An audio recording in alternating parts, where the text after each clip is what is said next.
wasiirka wasaaradda tamarta iyo macdanta Somaliland oo ay weheliyaan mas'uuliyiinta guud ee shirkadda Ganal Energy iyo kuwa Somaliland oo howlo shaqo u jooga gobolada bariga Somaliland ayaa si weyn loogu soo dhaweeyay degmada Waridaad ee gobolka Saraar oo ay dib uga bilaabmayaan howlaha shidaal baadhista Somaliland. Degmada Waridaad oo ah bartamaha Somaliland kana mid ah deegaanada sahaminta shidaalka laga waday ayaa dareen wadaniyad jacayl iyo qiiro ay ka muuqato humuunta bulshadu u qabto sidii Somaliland u gaari lahayd isku filaasho ay khayraadka dalka ku jira ula soo bixi lahaayeen ku qaabilay wafdiga.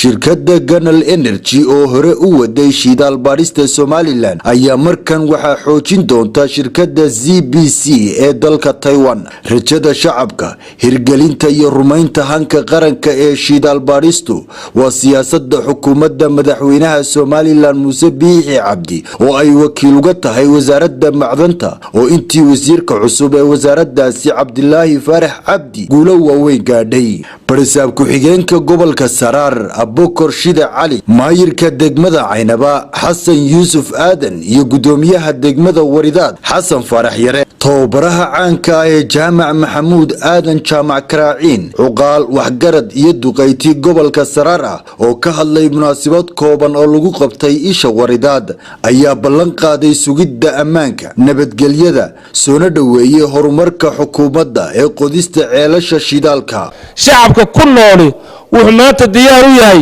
in hay'addan shirkadda shidaal qodista uu la shaqeeyo oo gacmaha la qabsado oo meel kasta oo ay baarayaan ama tagayaan ay ku soo dhaweeyaan. I would like to welcome you guys in regional Saraar region. Welcome you to Waridaad, the city. This city is the center of Somaliland. degmadan Waridaad welcome baan leenahay laakiin soo dhawaada dhamaantiin intaas oo dhan ee sanadooda la soconaya bedelo oo maanta wax ka soo saaro Saraar nabadgelyadana Ilaahay baa hayeen diyaar baanu unahay waxaanu ballan qaadaynaa in aanan haddii la idmaayo cidii shaqada iyada shaqaaqa naga gelisa intaan cidiba ogaan aanu anagu gamca beer ku qabato haddaan nahay gobolka Saraar inaanu arrintaas ku raacsanahay baan ku faraynaa gobolka Saraar dhamaantii inaynu gacan beer ku qabanno waxa la wixii ka hor yimaada horumarkay noo soo kordhay.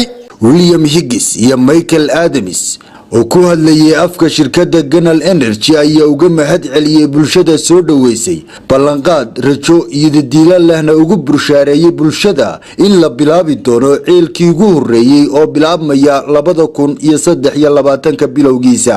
wasiirka wasaaradda tamarta iyo macdanta Somaliland Cabdilaahi Faarax Cabdi ayaa si weyn ula dardaarmay bulshada. horta dawladda maanta Muuse Biixi madaxweynaha ka yahay waxay aad ugu dadaashaa oo uu nafaraa in horumarka Somaliland laga shaqeeyo dhinac walba. aniga khaas ahaan wuxuu aad iyo aad igala hadlaa in khayraadka dhulka ku jira la soo saaro waayo dhibteena haysatay ugu weyn inuu kaga bixi karna waxa weeye dhaqaalaheena oo kordha. waxaan nasiib u hesheen haddii aad tihiin reer Saraar in aan noqotaan bartii ugu horeysay ee khayraadka laga doonayay. waxaad tihiin maanta khayraadkii Somaliland ee la wada rajeynaya halka ugu horeysa ee laga baarayo. waxaan u maleynayaa nasiib ka wanaagsan oo heli kartaan ma jiro. waxa idinku waajiba idinkuna in qaybtiina ka soo baxdaan oo arrintaas ay suurto gasho. aan sabirno waa sanad iyo laba waxaynu sabirnaa inoogu duceeye inuu sanadka 2023 Ilaahay dhulkeena inaga sii khayraad. wasaaradda tamarta iyo macdanta Somaliland ayaa si weyn u laba jibaartay dardargelinta howlaha shidaal qodista ee Somaliland. Absa Faarax Cabdilaahi TV qaranka Somaliland Burco.